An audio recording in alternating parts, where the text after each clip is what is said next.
ជំរាបសួរអ្នកទាំងអស់គ្នាបាទស្វាគមន៍មកកាន់ការរៀនភាសាខ្មែរជាមួយខ្ញុំតារាម្ដងទៀតហើយ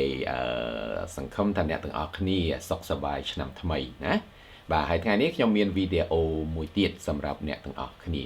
ប៉ុន្តែនៅក្នុងវីដេអូនេះយើងនឹងហាត់ស្ដាប់ភាសាខ្មែរហើយបន្ទាប់ពីស្ដាប់ហើយអ្នកទាំងអស់គ្នានឹងត្រូវឆ្លើយសំណួរ3បាទនៅក្នុងសំណួរ3នេះអ្នកទាំងអស់គ្នាមានរយៈពេល60វិនាទីឬក៏1នាទីដើម្បីឆ្លើយសំណួរទាំងអស់នេះបាទអូខេតោះអញ្ចឹងឥឡូវនេះបាទអ្នកទាំងអស់គ្នារួចរាល់យើងចាប់ផ្ដើមទាំងអស់គ្នា Hello everyone, welcome back to Learn Khmer with my channel and I'm Dara from the Khmer lesson. But I hope everyone is good for New Year and today I have a video for you. In this video, everyone will practice your listening in Khmer and also you need to answer the question that you will have like 60 seconds to answer the question. Okay, so right now if you want to know about that, now let's go to the video together.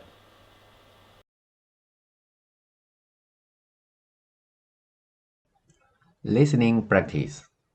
Now let's start. បុរសម្នាក់បានទៅស្ថានីយ៍ឡានក្រុងនៅពេលព្រឹកគាត់ចង់ទៅខេត្តសៀមរាបគាត់ទៅឈរនៅមុខបង្អួចលក់សំបុត្រហើយសួរតម្លៃសំបុត្រនិងម៉ោងឡានចេញដំណើរបុគ្គលិកប្រាប់ថាសំបុត្រតម្លៃ$10ហើយឡានចេញម៉ោង8ព្រឹកបន្ទាប់មកគាត់បង់ប្រាក់ទទួលសំបុត្រនិងអង្គុយរង់ចាំឡាន Now I will repeat again. This one is faster. បុរសម្នាក់បានទៅស្ថានីយ៍ឡានក្រុងនៅពេលព្រឹកគាត់ចង់ទៅខេត្តសៀមរាបគាត់ទៅឈរនៅមុខបង្អួចលក់សំបុត្រហើយសួរតម្លៃសំបុត្រនិងម៉ោងឡានចេញដំណើរ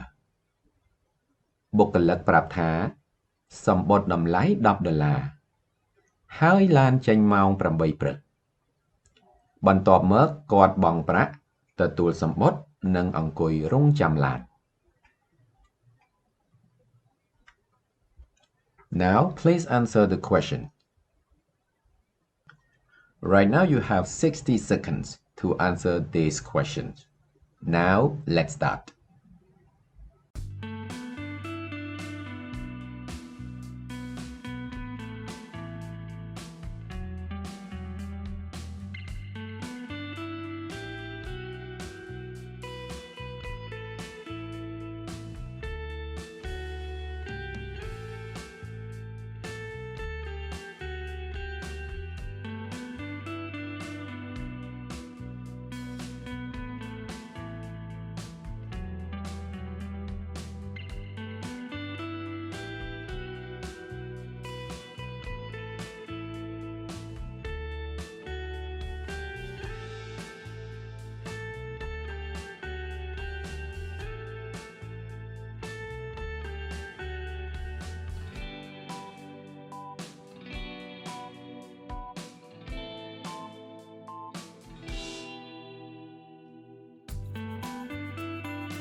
Here are the answers. I hope everyone answered correctly.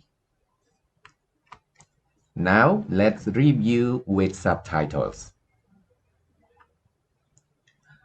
បុរសម្នាក់បានទៅស្ថានីយ៍ឡានក្រុងនៅពេលព្រឹកគាត់ចង់ទៅខេត្តសៀមរាបគាត់ទៅឈរនៅមុខបង្អួចលក់សំបុត្រហើយសួរតម្លៃសំបុត្រនិងម៉ោងឡានចេញដំណើរបុគ្គលិកប្រាប់ថាសំបុត្រតម្លៃ$10ហើយឡានចេញម៉ោង8ព្រឹកបន្ទាប់មកគាត់បង់ប្រាក់ទទួលសំបុត្រនិងអង្គុយរង់ចាំឡាន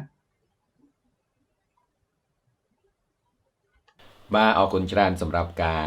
ទស្សនាវីដេអូនេះហើយខ្ញុំសង្ឃឹមថាវីដេអូនេះនឹងមានប្រយោជន៍សម្រាប់អ្នកទាំងអស់គ្នាក្នុងការហាត់ស្ដាប់ភាសាខ្មែរ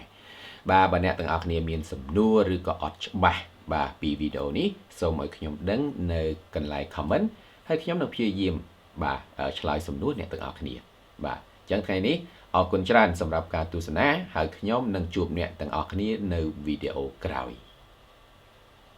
បាទ that's all for this video and thanks so much for watching I hope this video is useful for you to practice your listening in Khmer but as usual if you have any question or not clear with some points from the video please let me know in the comment section